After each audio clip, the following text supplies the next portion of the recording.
Bom dia, boa tarde, boa noite. Não sei a que hora você vai ter acesso a esse conteúdo especial que hoje eu tenho muito orgulho de compartilhar com você. Você que curte, você que ama estar inteirado nas notícias do nosso cotidiano e inserido na grande realidade em que o mundo tem nos oferecido um mundaréu de informação, eu te convido a assistir essa entrevista especial que eu tive a honra de ter com o Isael, o responsável atrás do Fuxico Gospel. Oi, Isael, tudo bem? Eu já fiz uma abertura bem legal aqui, já falei com os participantes, com os seguidores, que eu vou estar entrevistando o homem mais temido do nosso meio do mundo gospel, né?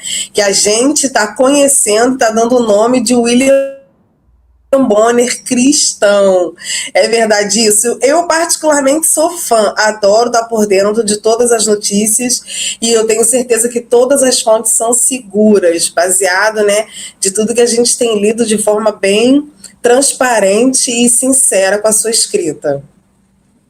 Oi, Nádia, é um prazer imenso falar com você, estar aqui com a sua audiência para a gente conversar um pouquinho hoje. Eu acho que esse título é um pouquinho exagerado, eu não mereço isso tudo não. Mas a gente está aqui, né, todo dia produzindo conteúdo, trazendo aquilo que acontece no mundo gospel, na medida do possível, aquilo que a gente consegue alcançar, para deixar as pessoas bem informadas. Isael, deixa eu te falar uma coisa. Você sabe assim que o nosso conteúdo é voltado para pequenas, grandes, médias, para todo tipo de celebridade. E você sabe que você é uma celebridade cristã. Você tem ciência disso? Eu não vejo dessa forma. Eu sei que as pessoas acompanham, né, o nosso trabalho. Por exemplo, eu estive agora há pouco no Gideões e foi uma experiência muito bacana, porque as pessoas vinham para tirar foto, conversavam comigo, com o Zion, a gente estava lá. E, cara, foi uma experiência bem diferente, porque a gente não costuma muito estar na rua, né, estar em campo fazendo esse tipo de trabalho, fazendo matéria e tal. Mas sempre que a gente sai, a gente sente essa aceitação do público, né, que mostra que acompanha o nosso trabalho. Não diria que é celebridade, mas eu entendo que as pessoas reconhecem o nosso trabalho e isso é muito gratificante. Isso é muito importante, né? Tendo em vista que Deus tem a sua multiforme graça de trabalhar, eu vejo sim a mão de Deus, né, te conduzindo e fazendo você esse homem, assim, essa intrepidez, essa inteligência para nos dar clareza em alguns casos. Tem gente que não tem esse alcance, né? E eu vejo você se posicionar de forma sábia nos seus stories, na sua famosa caixa de perguntas, né? Dando resposta a algumas mentes limitadas que não entendem o seu chamado, seu ministério, o seu trabalho, né? E eu queria saber, assim, o que ninguém tem coragem de falar, você tem coragem para dizer. Como é que foi iniciar isso tudo? Como é que foi você entender qual era o seu posicionamento, né, no mundo cristão, para trazer tanta informação, e como você descobriu que era necessário ter esse trabalho assim para a gente? Nádia, eu já venho do rádio, eu sou radialista também, tinha um programa de rádio, de entrevista de políticos, enfim, notícias de violência, etc. Então, eu sempre fazia muita pergunta, sempre entrevistava políticos. Mas eu, há 10, 15 anos atrás, eu já via que no mundo gospel, pelo menos nesse segmento que a gente está, não diria de fofoca, mas de polêmica, há uma barreira muito grande para se falar sobre esse tipo de assunto, né? Há um medo até, quase que um véu, uma situação que é difícil de você chamar um pastor para conversar sobre isso, se perguntar, pastor, o senhor traiu a sua esposa, o senhor cometeu esse pecado, o senhor fez isso? Não havia pessoas que tivessem, claro que sempre teve, mas com tanta visibilidade que a gente pudesse conhecer, que tivesse essa mesma coragem de fazer perguntas difíceis que são feitas lá fora da igreja a figuras do meio evangélico, justamente porque tem aquela história do não toquei no ungido, não toque no nome de Deus, ele não comete, só Deus pode julgá-lo, enfim. E eu falei, a gente precisa ter alguém que tenha essa coragem de perguntar também, sabe? De perguntar, e não só de perguntar, mas de falar sobre esse assunto abertamente, fazer o mesmo nível de jornalismo que acontece fora da igreja, a gente trazer para dentro da igreja. É claro que quando fala fuxico gospel, já há obviamente, uma enorme barreira, né? Se entende logo que é fuxico, que é fofoca. E a gente enfrentou esse preconceito com o próprio nome desde sempre por conta do fuxico gospel. Mas o que a gente vem tentando fazer desde sempre é jornalismo. E eu acho que muita gente, com o passar dos anos, assim como você está falando hoje, né? Como a internet deu uma bugada um pouquinho, né? Você disse que já trabalha isso há muito tempo, que você sentiu a necessidade, por causa, mediante a tudo aquilo que as pessoas afirmam relacionado a quem vai tocar no ungido do Senhor. E aí você viu a lacuna da necessidade de se posicionar. Foi aí que você parou. Foi que eu parei. Então, o que acontece é o seguinte, dá para fazer o mesmo nível de jornalismo que acontece fora da igreja, é claro que talvez não com a mesma qualidade, mas dentro da igreja, dentro do meio evangélico também. E aí eu me refiro não à qualidade do jornalismo no sentido técnico, mas no sentido de cobertura. Então, por exemplo, se um pastor comete um crime, não estou falando de pecado aqui, estou falando de crime. Se um pastor comete um crime, se um artista gospel comete um crime, por que não cobrir esse caso? Por que não trazê-lo à tona? Por que só a Globo pode fazer e a igreja, a gente não pode fazer também? Então, mesmo quando se trata de crime, ainda hoje há uma barreira, né? Muitos evangélicos dizem, não, mas só Deus é quem pode julgá-lo. Porque durante muitos anos, líderes ensinaram isso. Eu não coloco a mão, eu não boto a mão naquele, eu não toco ali, senão vai se arrebentar. Então houve, ao longo do tempo, uma espécie até de doutrinação, de que não dá para tocar no ungido, não dá para bater quando se fala de um pastor, deixa que Deus vai julgá-lo. E aí, muitos jornalistas mesmo deixaram de fazer esse tipo de cobertura porque tiveram medo da repercussão. E foi aí que eu vi que havia um espaço para a gente trabalhar.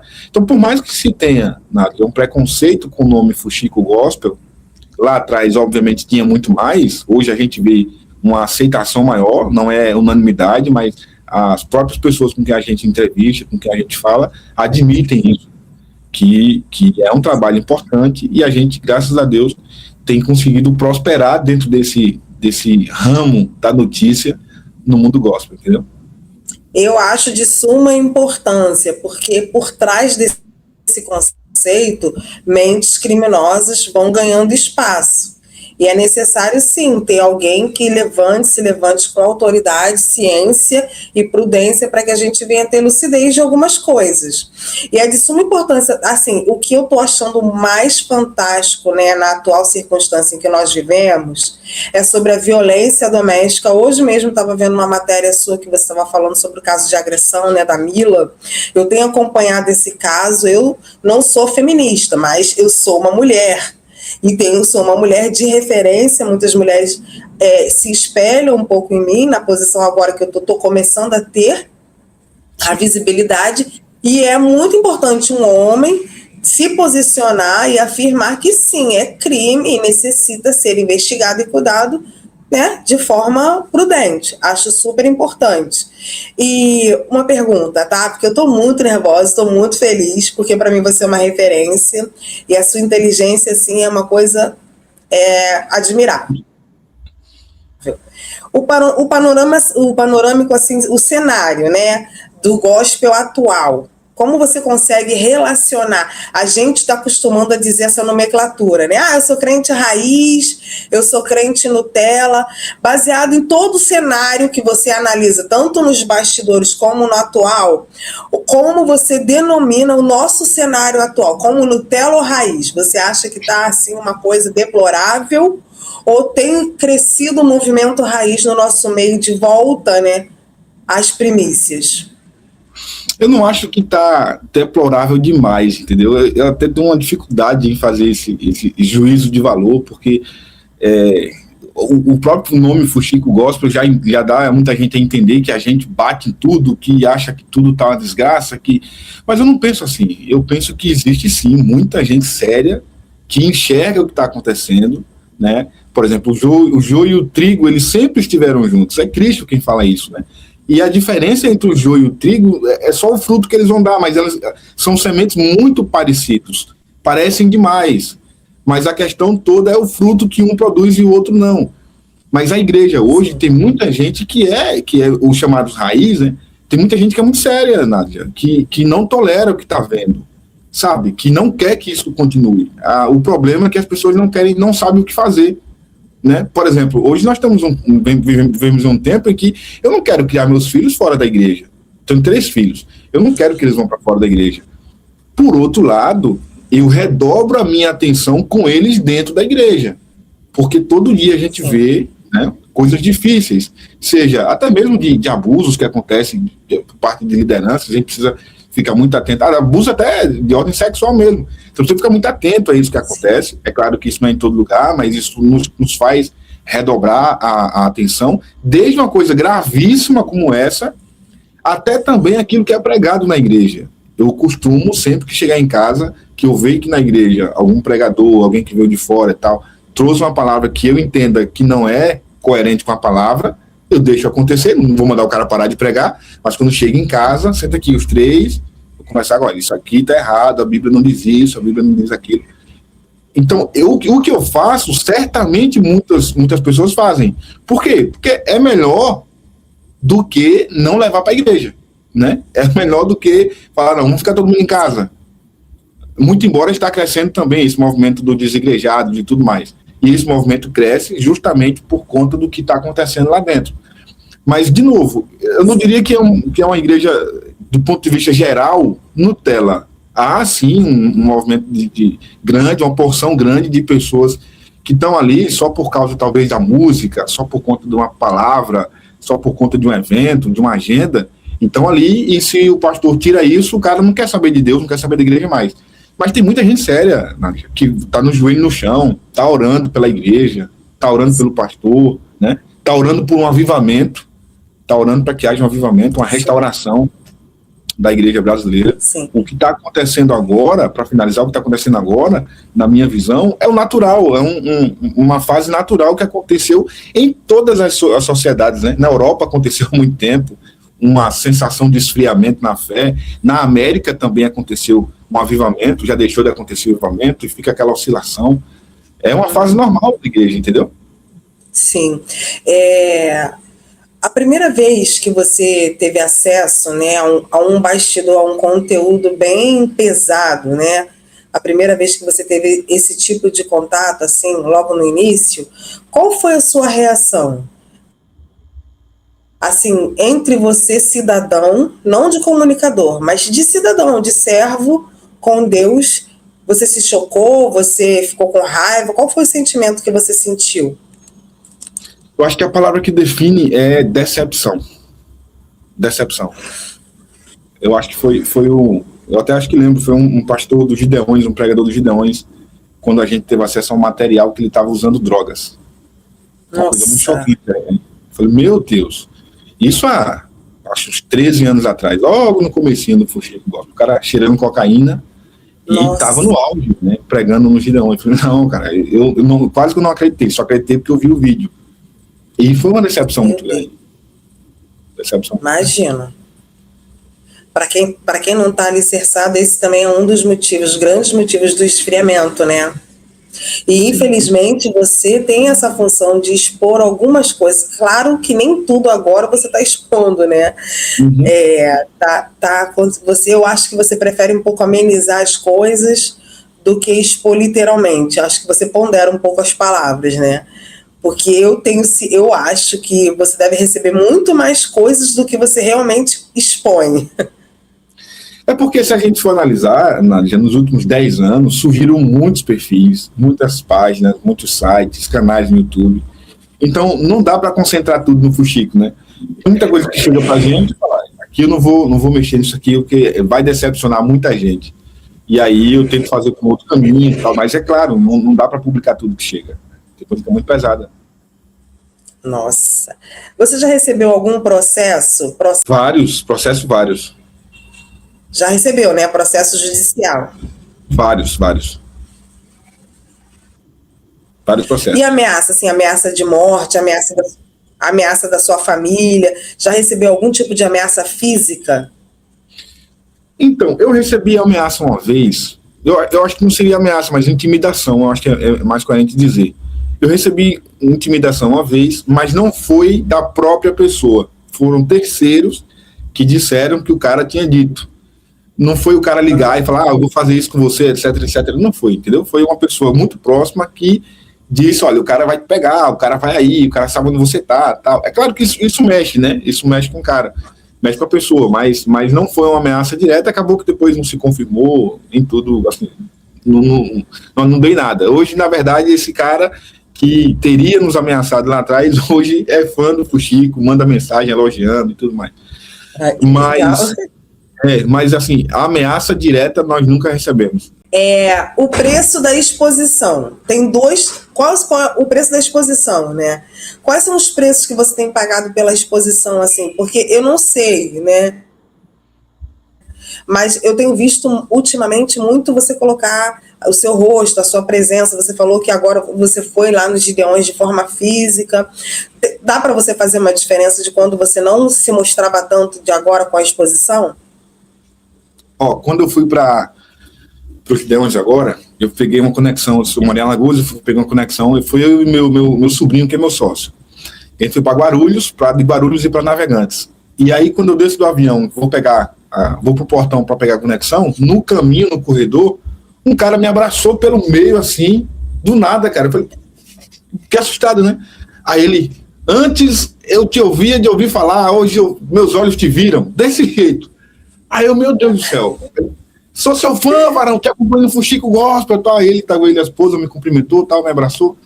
E aí eu conversei uns 5 minutos ali com ele, e eu depois falei, esse é o preço da exposição, porque se por um lado eu tenho o glamour, né, de ser tietado, digamos assim, por outro lado me preocupa também, porque quem vai saber o que as pessoas são capazes de fazer, entendeu? Alguém que fez uma matéria lá atrás, que foi prejudicado, e para mim, Nádia, para você, a gente faz uma matéria aqui, e vida que segue, vamos para a próxima. Mas o cara que foi alvo dessa denúncia, por mais errado que ele estivesse, ele não esquece, mano. Por quê? Porque o prejuízo para ele fica. Às vezes é um cara que está começando uma carreira de pregador, tá cheio de agenda, aí vem uma bomba no Fuxico, cai tudo. Ele passa fome, ele perde emprego, ele perde agenda, ele perde o cargo na igreja. Quer dizer, para ele é uma marca muito grande, que ele não vai esquecer facilmente. Eu nem lembro quem é esse cara, por exemplo, o que esse cara passou. Mas um dia eu posso estar em um lugar, num restaurante, ou passando no aeroporto, e esse cara vai me ver, vai lembrar, e quem sabe o que ele pode fazer. Então, esse é o preço da exposição, é de você não saber quem são as pessoas que estão ao teu redor, entendeu?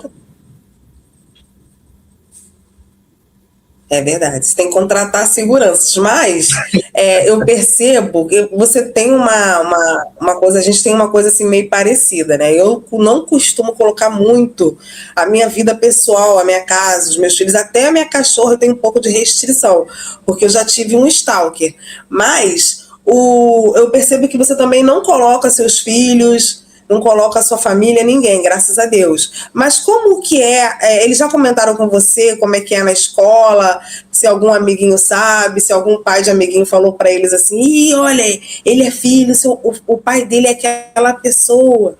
Já aconteceu? Já, a professora, o pessoal que é evangélico na escola dos meus filhos conhecem, aí quando me vê, quando vê o meu filho fala, né, ele é filho do Israel, é filho do cara do Fuxico. Já sim, acontece isso também, entendeu? Eles ficam orgulhosos, né? Apesar de Fuxico gosta, mas eles ficam orgulhosos. Entendeu? Assim, eu acho legal o nome, porque o Fuxico é uma coisa que as pessoas criticam, elas botam uma máscara dizendo que não fuxicam, não falam, mas no fundo todo mundo fala, todo mundo quer saber, entendeu? Quando eu comuniquei, né, falei que ia fazer o programa e tudo, estava feliz que você tinha compartilhado alguma coisa nos stories. Eu tenho um grupo de amigas assim no WhatsApp, um montão de amigas parou. Não, eu não sigo esse tipo de conteúdo, que não sei o que, tudo bem. Aí depois, quando elas foram entendendo o programa, elas começaram a entender também. Mas aí quando eu fui entrar no site, nos seguidores do Fuxico, eu vi que todas elas estavam ali. Ou seja, não gosta, mas estavam ali, entendeu? Para olhar, tem aquele negócio, né? Não curte, não compartilha, não sei o que, mas tá ali para ver. Isso. Eu vejo muito isso também. Não é? É muito engraçado, né? O que você acha daquelas... Como o meu programa fala muito sobre personalidade, sobre os bastidores das personalidades, a gente também está querendo incrementar algumas coisas, como a gente vai visitar algumas igrejas para difundir alguns movimentos, festas, essas coisas. Nada como bastidores de notícia, política, isso eu não tenho tino para isso, né? Isso é sua responsabilidade, graças a Deus. Mas... Mas quando você vê alguma celebridade que faz tudo pelo hype, tudo pela audiência, você deve receber muita coisa que você percebe, tem um discernimento que aquela pessoa está querendo surfar na tua onda, né? E como é que você faz, posiciona, como é que você age disso para também aquela pessoa não querer, né, te prejudicar? Você fala quando mandam pra gente publicar, não é isso? Eu passei por um caso sobre esse, mas eu nem vou falar. Foi? É. Cara, Nádia, as pessoas mandam pra gente essas coisas, fica evidente, né? É evidente que às vezes ela faz justamente para poder chamar a atenção. Eu confesso que eu costumo ignorar. Quando mandam mensagem no WhatsApp, no direct, pedindo pra gente divulgar uma situação, tipo uma situação inusitada, mas que claramente é uma situação para poder gerar engajamento, eu costumo ignorar. Já aconteceu, e vou abrir para você aqui exclusivamente.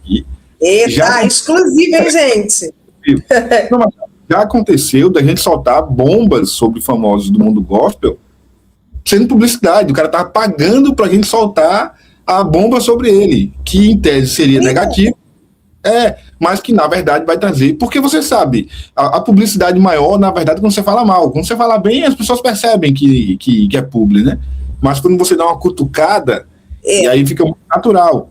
Então, funciona para essa pessoa, ela acha melhor que ao invés de divulgar um trabalho, a gente fale que separou do marido, que vai não sei o quê, enfim, criar uma polêmica que não seja irreversível, entendeu? Mas só para poder chamar a atenção. Então, muitas, não diria muito, mas algumas das bombas que a gente soltou, das polêmicas que a gente soltou sobre uma determinada pessoa, na verdade era publicidade.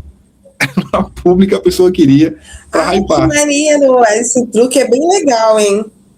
Mas legal. Eu tenho medo, eu não quero criar essa publicidade, não. Então, essa pergunta estava relacionada ao que eu ia falar, né? Altar ou audiência? Uhum.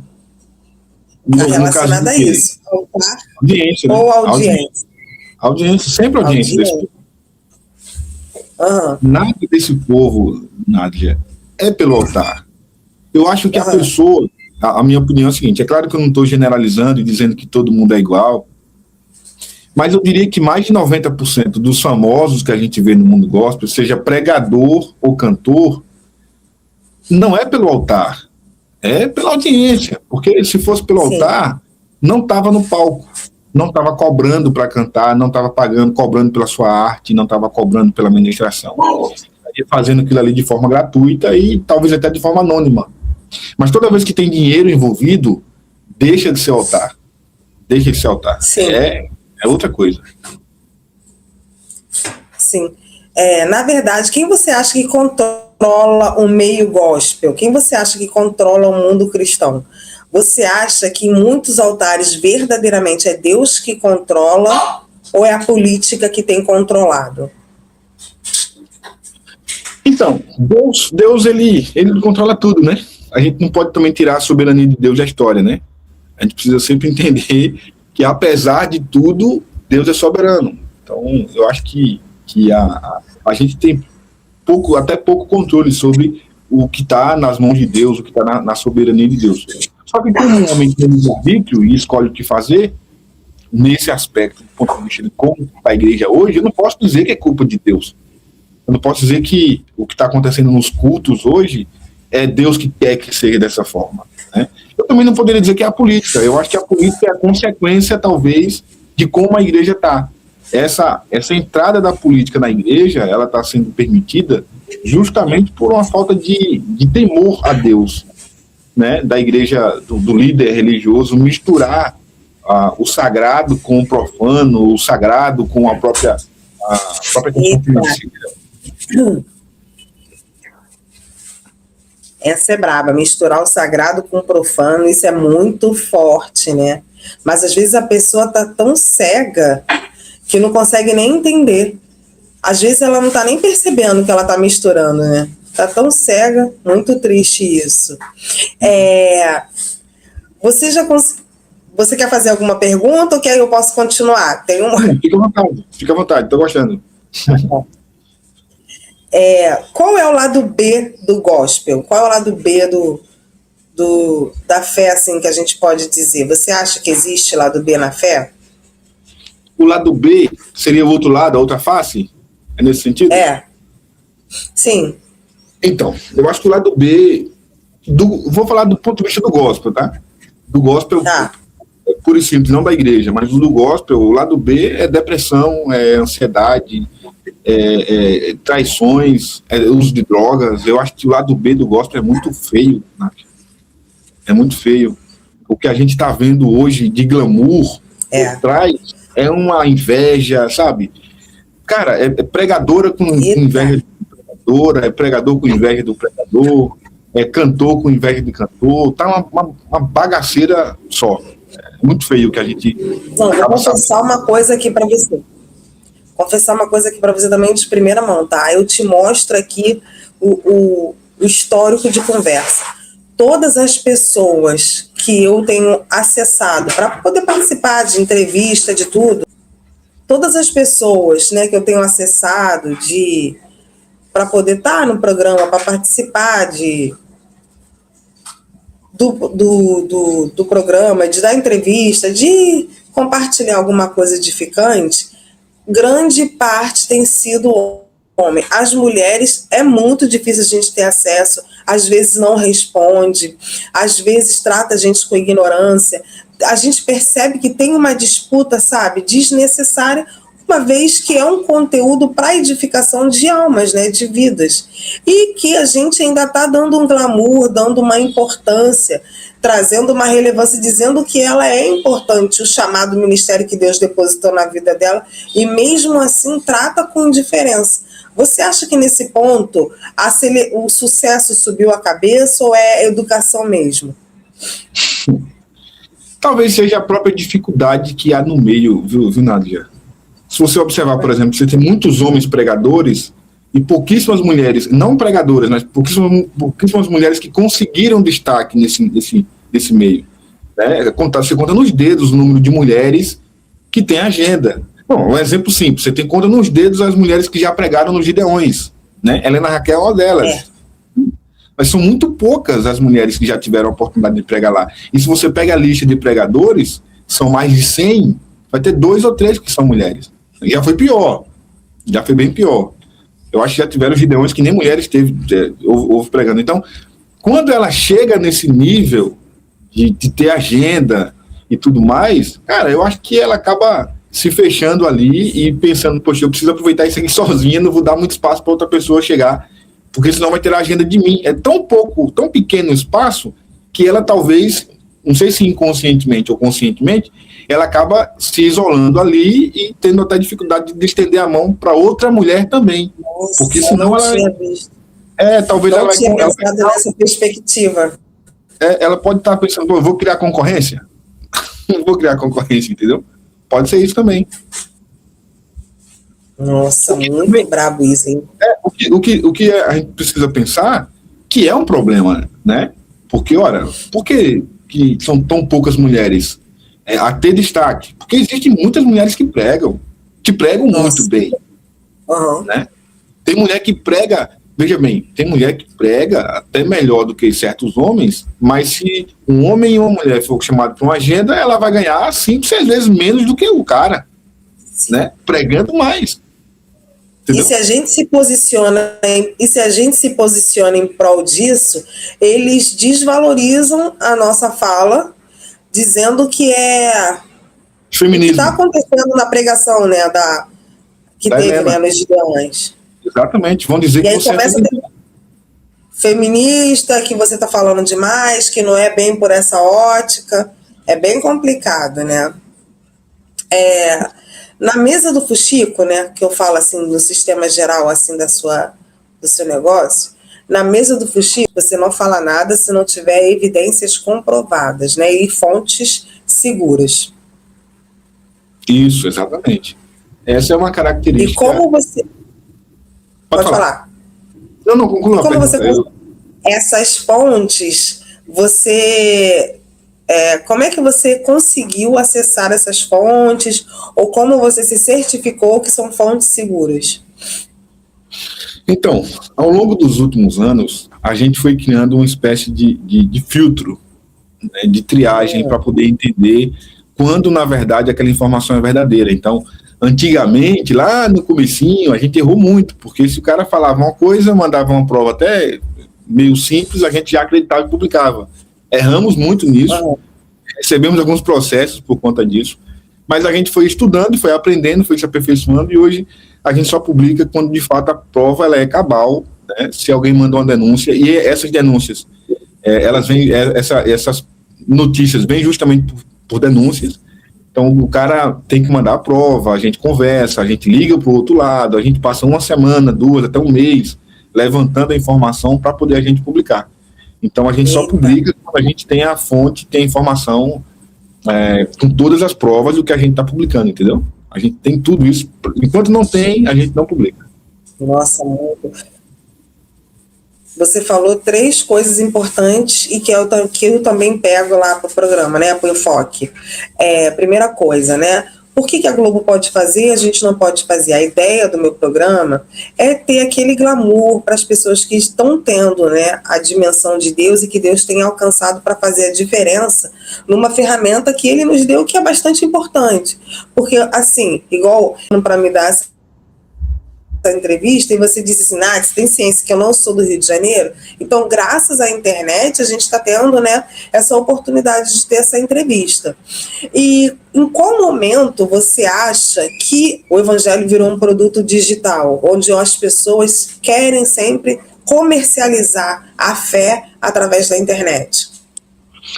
Então, através da internet, comercializar através da internet propriamente dita, é quando surgiu o próprio marketing digital, né? Tem um movimento aí dos últimos 10 anos, mais ou menos, dentro do próprio marketing digital, você começa a fazer infoprodutos, uma série de coisas, e os caras começaram a entender que quando envolve a fé, fica mais fácil de vender, né? Então você tem o movimento coach que surgiu um tempo atrás e tudo mais. Então os caras começam a usar a internet para alcançar mais pessoas.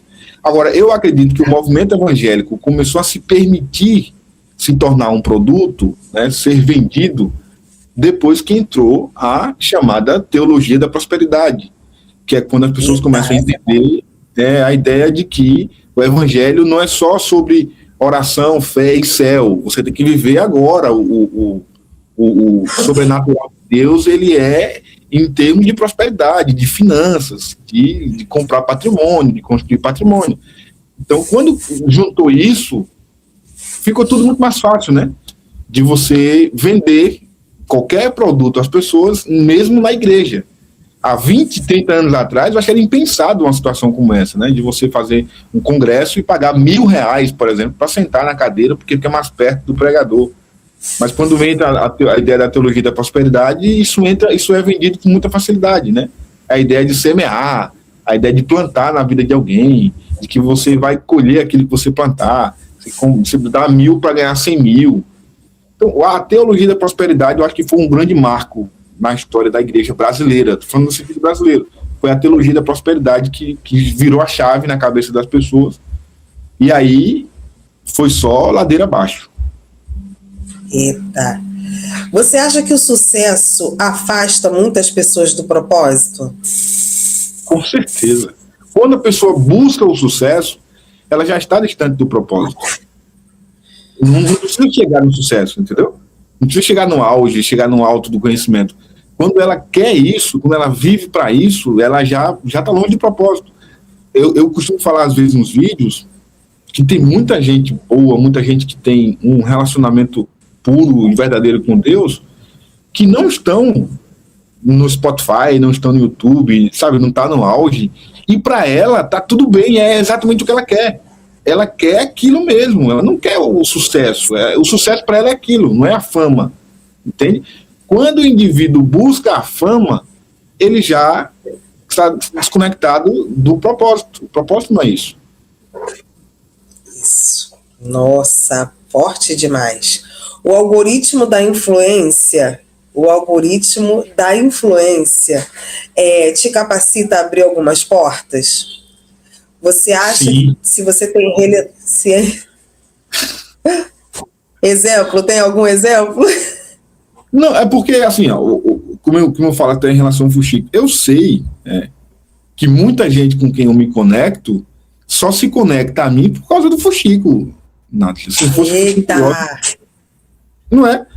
Tem políticos que falam Sim. comigo, que me cumprimentam, que me chamam no WhatsApp, a gente conversa. Por quê? Por causa da ferramenta que eu tenho. A mesma coisa você como comunicadora, você vai começar a ser muito assediada nesse aspecto, entendeu? Pessoas vão querer se conectar a você, vão querer se relacionar com você, ser sua amiga e ter algum tipo de relacionamento por conta da ferramenta que você possui. Tire a ferramenta que você possui e essas pessoas somem.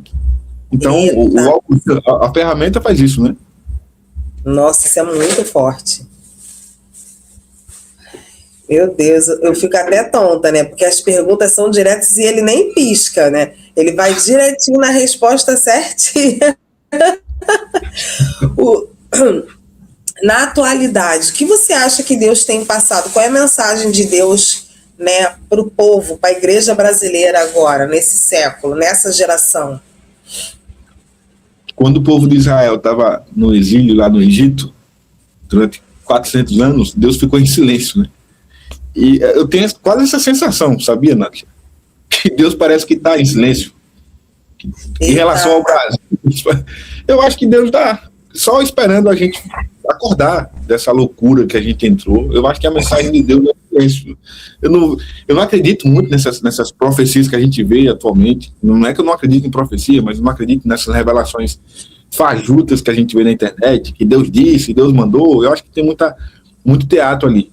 O que eu penso é que Deus, a sensação que eu tenho, talvez eu esteja errado, mas a sensação que eu tenho é que Deus está em silêncio.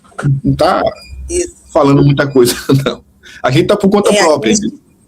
Aqueles que falam CPF, não sei o que, é meio... Não, mas tá bom, deixa isso pra lá, deixa eu ver. Ai, gente. Olha, num momento muito difícil, assim, de transição da minha vida, eu tive acesso, chegou até mim um conteúdo, e era um conteúdo sátiro, mas o conteúdo me alegrou, me tirou, me desviou o foco do momento que eu estava passando. Talvez você conheça. Hoje foi extinto, acho que não tem mais. Se chama Jaspion do Mistério. Você se lembra dessa página? Lembro sim. Ouvi dizer que estão querendo ressuscitar essa página. Você tem algum recado para essa pessoa? Porque ele é oculto, né? A gente não sabe quem é. Eu recebi mensagens aqui dizendo que ele está querendo ir lá no programa para se revelar, está querendo ressuscitar a página. Ele recebeu alguns processos e aí ele se acovardou. Mas eu gostava do conteúdo dele, assim. O que você tem a dizer sobre o conteúdo e sobre... Eu não sei se você sabe quem é. Você sabe quem é a pessoa? Por trás do Jasper? Já conversei com ele algumas vezes. Muita gente boa. O que eu tenho para dizer para ele é que volta porque está fazendo falta. O trabalho que ele faz é extraordinário. Pelo menos nos alegra, né? Ele traz um ponto de vista crítico da igreja, do que acontece na igreja, com humor. E é isso que a gente precisa. Eu acho que a gente precisa sorrir um pouquinho mais, né? O brasileiro gosta de sorrir e, infelizmente, muita gente não gosta. Uma leveza, né? Uma leveza. A gente vê e se identifica com aquilo ali. É ruim de se ver, é triste de se ver, mas pelo menos a gente se alegra. Então, torcer para que ele volte. E conta com o Fuxico Gospel sempre. Ah, que maneiro. Eu não sei quem é, né? Mas a gente vai tentar fazer esse manejo para que ele volte, então, com o Jaspion do Mistério. O TikTok e o Instagram mudaram a forma de evangelizar, você concorda? Eles entregam muito mais conteúdos mundanos ou entrega mais conteúdo cristão? Você acha que os conteúdos cristãos estão sendo mais acessados do que os outros? Não, eu acho que depende muito do algoritmo, depende muito do próprio perfil. Eu não acho que haja uma distinção da própria plataforma. Entendeu? Ela entrega aquilo que o usuário quer. Agora, eu não entendo, sinceramente, eu acho que não dá para dizer que dá para evangelizar pelo TikTok. Eu vejo que as pessoas banalizaram, né, já o que é evangelismo, o que é evangelizar, o que é pregar o evangelho. Gravar um videozinho, seja lá o tempo que for, contar um testemunho, contar uma história, falar de Jesus e tudo mais, no Instagram, eu acho que não dá para se aprofundar, não dá para chamar isso de evangelismo, entendeu? Eu acho que chamar isso de evangelismo é meio que banalizar o que é a essência disso. E talvez por isso as pessoas deixaram de ir porta a porta, de fazer evento na rua, de conversar tete a tete com o vizinho ou com o cara do trabalho. Quer dizer, hoje a pessoa tem coragem de gravar um vídeo, se expor e gravar um vídeo no TikTok e no Instagram mas tem dificuldade de conversar sobre Jesus com o seu colega de trabalho. Entende? Isso é evangelizar? Não, eu acho que evangelizar é você, primeiro com a sua vida, né? Você ser exemplo com a sua vida, e depois você sentar, conversar com alguém e falar de Jesus para ela. Não precisa também ter tempo para isso, assim, 1 hora, 2 dias, 3 dias, mas conversar com alguém tete a tete, ter a mesma disposição que você tem de gravar vídeo. Por que você grava vídeo falando de Jesus, mas não tem coragem de falar de Jesus para alguém do seu lado?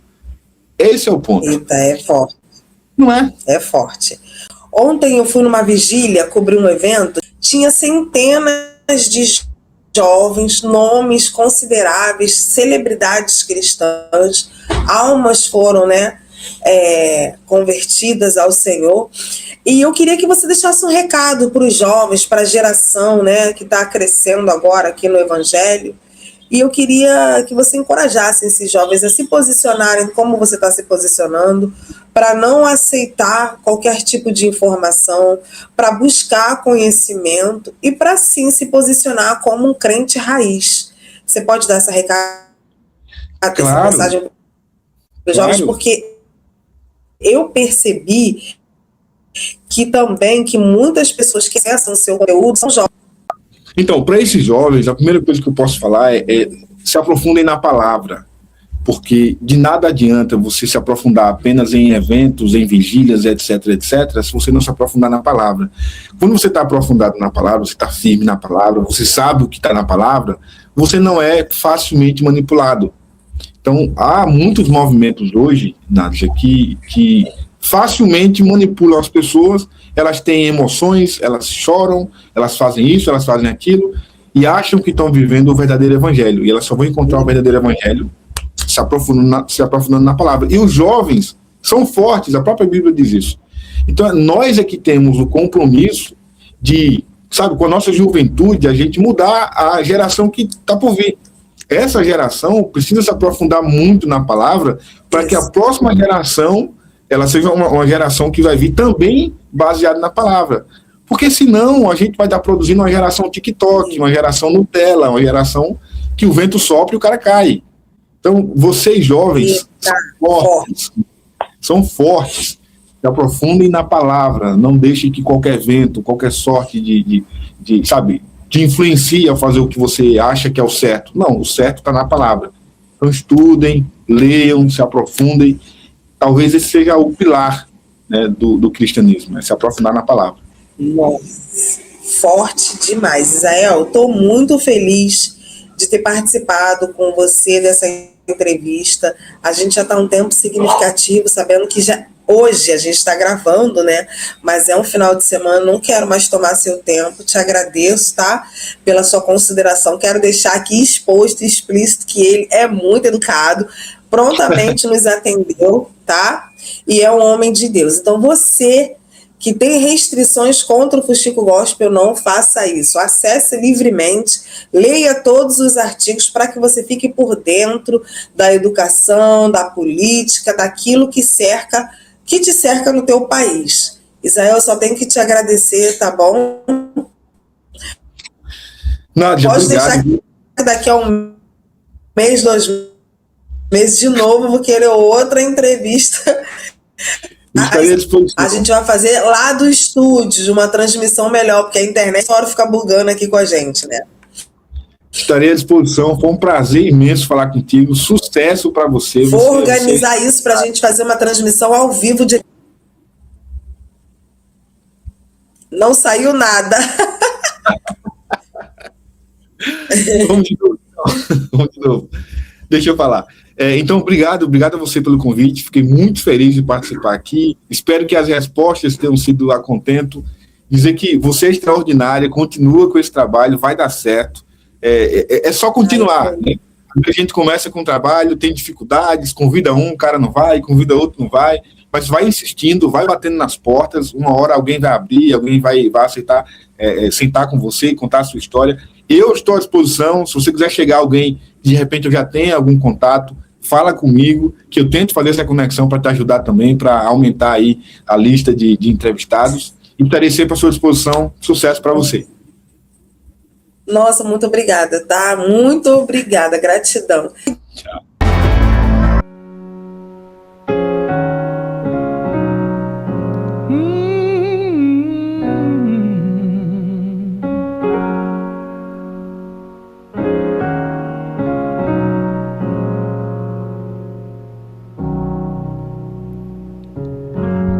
tua graça estou sendo curado, pouco a pouco sendo transformado. Perfeito não sou, contudo sou grato. Tenho lutas, mas eu não desisto. Com coragem sigo vencendo. Perfeito não sou, contudo sou grato. Novo dia recebi pra te amar, ó Deus, que me trouxe até aqui para testemunhar. O que posso dizer se não aleluia? Sou grato, Cristo, sou grato, Cristo, sou grato, Cristo. Novo dia recebi.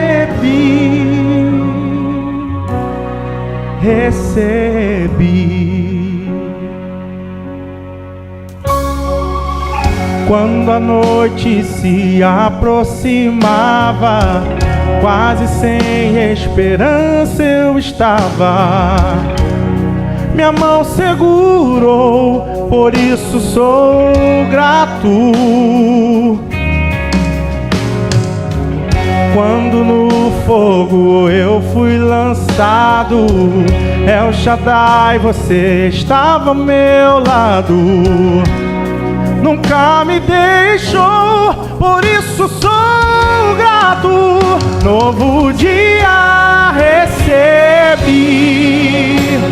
pra te amar, ó Deus, que me trouxe até aqui para testemunhar.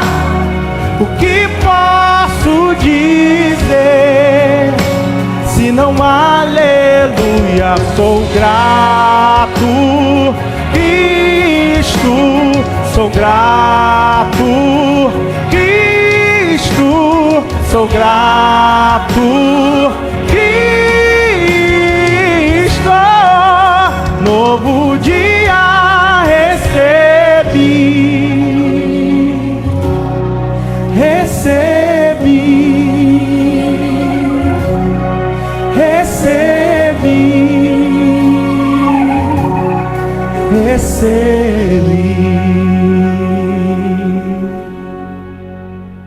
Meu Senhor, eu só quero adorá-lo. Você é tudo, é tudo, é tudo para mim. Meu Senhor, eu só quero adorá-lo. Você é tudo, é tudo, é tudo para mim. Meu Senhor, eu só quero adorá-lo.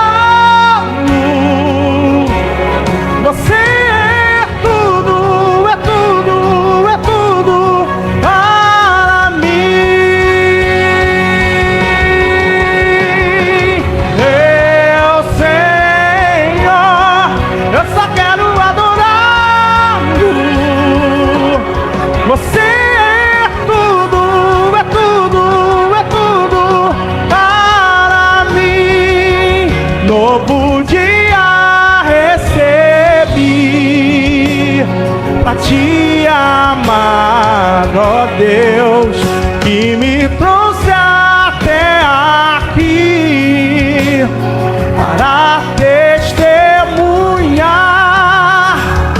O que posso dizer se não aleluia? Sou grato, Cristo, sou grato, Cristo, sou sou grato.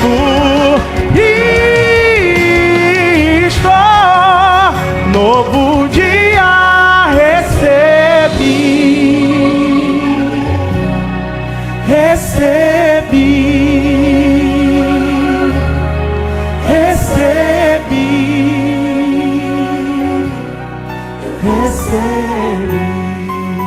Olá querido, olá querida, tudo bem? Como vocês estão? Então, hoje eu trago para vocês esse estúdio maravilhoso que tem nos acolhido muito bem, o Estúdio FAI, que é uma estrutura maravilhosa, profissionais dedicados e com certeza vai atender o seu projeto de audiovisual, seja lá que for que você estiver precisando. Estúdio FAI é a sua melhor escolha.